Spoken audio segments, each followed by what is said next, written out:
My name is James Williams Jr. This is Kung Fu Havoc number 2. The following video is not for children. This video is for women and men. And it will touch on some things that are really close to home for me. Might not be that close to home for y'all, but it's really close to home for me. And I wanna get this out here. I'm gonna piss off a lot of women with this video. And guess what? I honestly don't give a damn if I piss you off. You know why? Because if this video saves one daughter, one mother, one child, one grandmother, one niece, one aunt, one sister from a violent death because of the hands of their domestic partner, then I've done my job. And if I've pissed you off, so fucking what? If pissing you off opens up your eyes and your ears and make you realize that you are worthy of something, then I did my fucking job. And you can hate me, and you can block me, and you can get rid of me on your social media, and that's fucking fine by me, as long as you promise me the one thing that I'm going to ask you right here and right now. Live.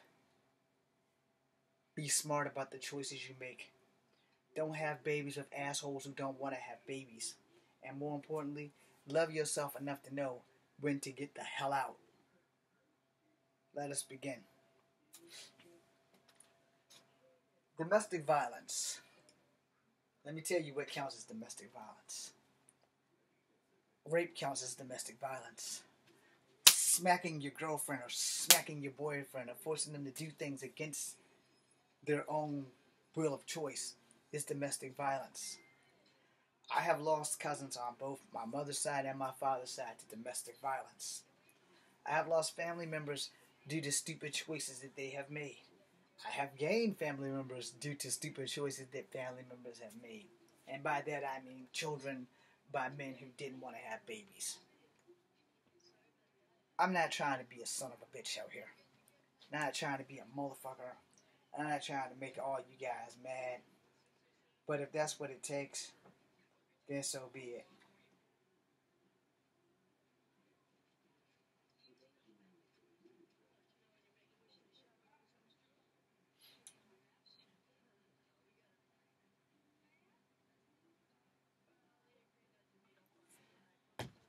The thing is, I had to do that because I didn't want to stop this.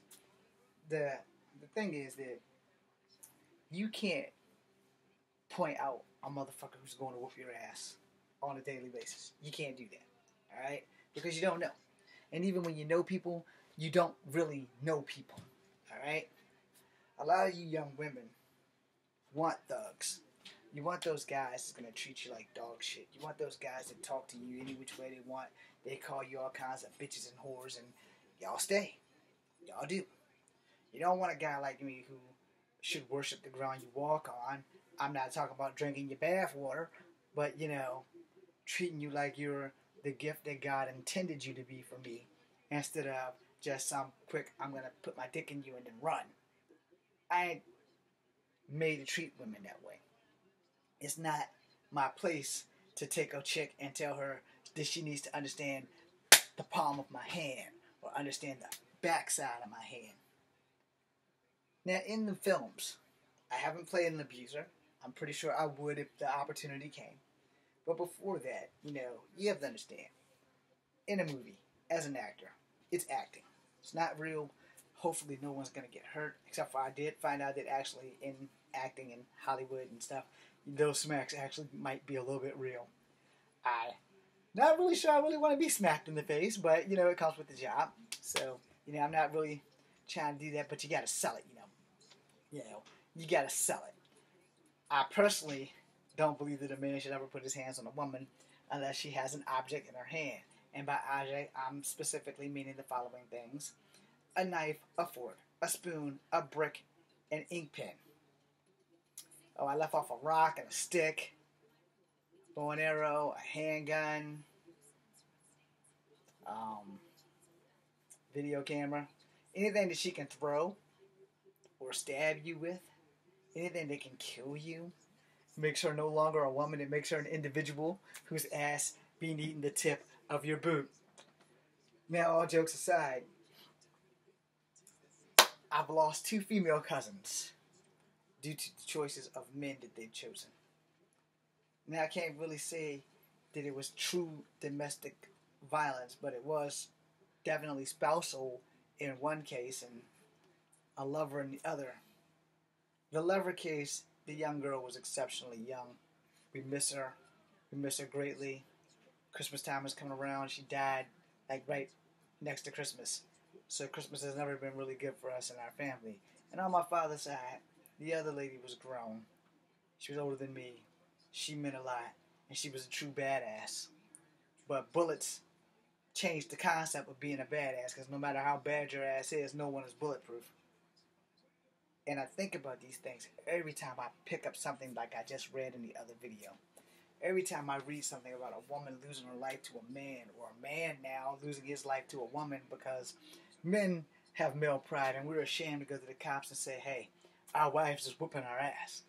We're man-shaming men, praising women if they stand up and burn a man's bed down, you know. And, you know, it's a double-edged sword. So, you know, we all have to make a change. We have to understand the person that we're with. Nothing is perfect. We also have to understand that if you're not going to want to be with me, then you can't keep me from living my life and letting me be with someone who wants to be with me, as you don't love me, but you don't want no one else to love me. That doesn't work anymore. And I did a little bit of a misstep back there, so let me step back. I've lost more than 2 people, but 2 are my family. I've lost friends the same way, and again, I'm leaving all names out. When I was in high school, one of my friends killed his girlfriend and himself in front of their child. Not too long after that, when I was in college, one of my cousin's cousins killed himself and his girlfriend in front of their child. So I have been mentally fucked up from these things, like, forever. So when I read them, they do fucking touch me. They do make me realize that these are the things that I'm never gonna do. When I had a fiance, I never put my hands on her. No matter what she says, her friends will tell you the same thing that I'm gonna tell you. I raised my hand, and then I told her, because she did this in front of her friend, the friend that tried to save our relationship, so thank you for that. But she slapped me. No, she slapped me real good. Now, what started was, we were down her friend's house, and she started talking about her sex life. And so I asked a simple question. Why is it okay for you to tell your friends about our sex life, but it's not okay for me to tell our friends about our sex life? So she took her hand from the backyard to my face. I almost remembered that I was a street fighter for that split second, because reflex kicked in. I raised my hand back up, and then I did like this, and I said, I don't know who the hell you were with before me, but I love you, and I will never fucking put my hands on you, because I was raised better. She left me. Not too long after that, thanks to fucking Twilight and some other bullshit that I will never know, because she wasn't woman enough to tell me, but she left me. But I never fucking put my hands on her. In fact, before that day, she smacked me before that in a ladies' clothing boutique downtown in Charlottesville, because I'm not a fashion person. I don't know shit about fashion, and the only thing I really know is women like shiny things. You know, as far as that goes, I'm pretty dumbfounded at everything else. I know how my dick works. I know how my tongue works on a woman's body. It's pretty much the gist of what I can give you. But when it comes to like material shit, I'm not a material person. I don't know what women like when it comes to material. Just give them the fucking money. That's my policy. You know? And when the first slap happened, you know, I let it go. I didn't think about it because I never thought that it would ever happen.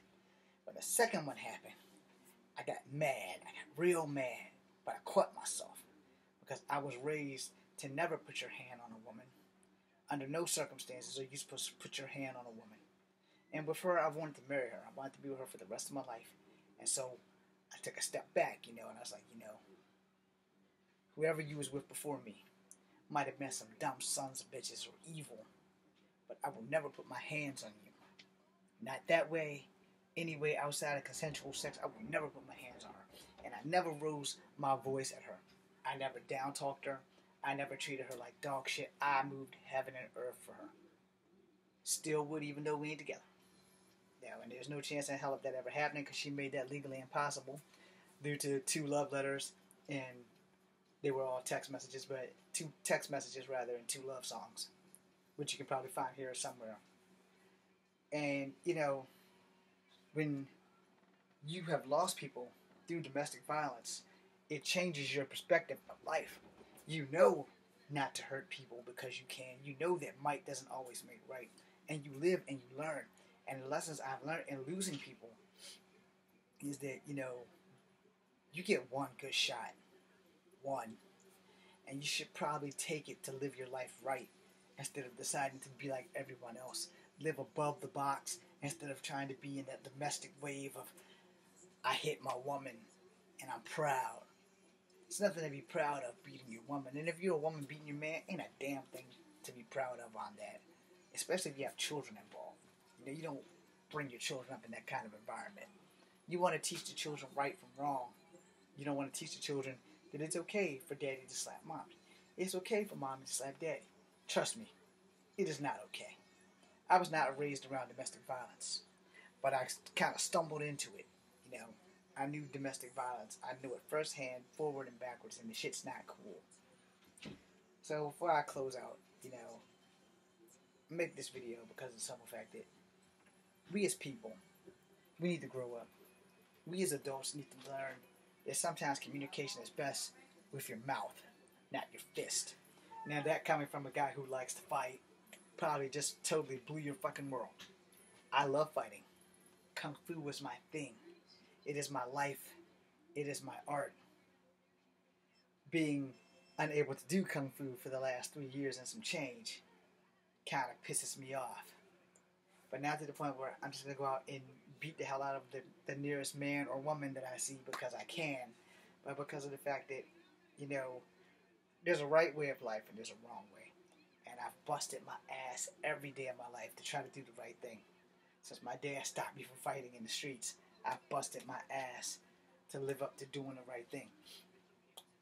Does it always help out? No. Because I'm going to tell you, I'm going to be honest, and you're not going to like this. I'm going to give you the whole 1,000. This is something you probably never thought you'd ever hear. Because no one's ever been honest about doing the right thing. Doing the right thing fucking sucks. Alright? There's no other way of putting that than truthfully. Doing the right thing fucking sucks. It straight fucking sucks. Because sometimes doing the right thing fucks you. And it doesn't fuck you with Vaseline. It fucks you with a red hot poker right up Main Street. And no one gives a shit when you do the right thing. No one. Yeah, they may be okay with you doing the right thing. But truth be told, no one gives a shit. No one. I do the right thing every day. I bite my tongue when I need to bite it, when I probably should just fucking speak out. I speak out when I should probably just mind my business. But it's doing the right thing. Or at least it's my version of doing the right thing. You're not supposed to sit there and let a man beat on his wife. You're not supposed to sit there and let a woman beat on her husband. You're not supposed to not say something when 2 people are arguing in front of their child, and the father of the child was calling the mother all kinds of bitches and whores in front of the daughter with the same gender as the mother. There are things that take proper etiquette. There are things that I have seen and that I have corrected and that I have gained and lost some friends over for doing the right fucking thing. And that incident in which I just mentioned, that was one of my trips to Canada. I didn't like what's happening. And yeah, I may suffer from superhero syndrome. But there's a right way of doing things and a wrong way. I'm not saying that it was my business, because it wasn't. But if you're going to fight with your other half, you don't do it in front of your child. You don't ever, if you're the man, call your daughter's mother a bitch. Not in front of her. Not ever. If she's not around and you say it, that's fine. It's really not fine, but it's fine. And if you're a woman, you don't ever call your baby daddy a motherfucker in front of them. You don't try to make the other parent look better or worse than you. However, this has happened one too many times in the lives of people that I know. So I'm going to close out with this. If you have a problem keeping your hands to yourself, then you should probably seek help. The hardest part of being me, because I'm a martial artist, besides the fact that the doctor said, James, no more kicking, no more punching, no more of this chop-socky martial arts stuff, no more. And in the back of my head, I'm thinking, I should kick this doctor dead in his face, or dead in her face. But I know it's the wrong thing to do, so I won't. I listen to the doctor. But if you have a problem, and the hardest part of being you is keeping your hands to yourself, just like the hardest part of being me is keeping my hands to myself, is that there is help, and there is hope. And you should probably go find it. I had a psychiatrist, now I'm writing a second graphic novel. I'm James Williams Jr. This is Comfort Habit number 2. Be seeing you.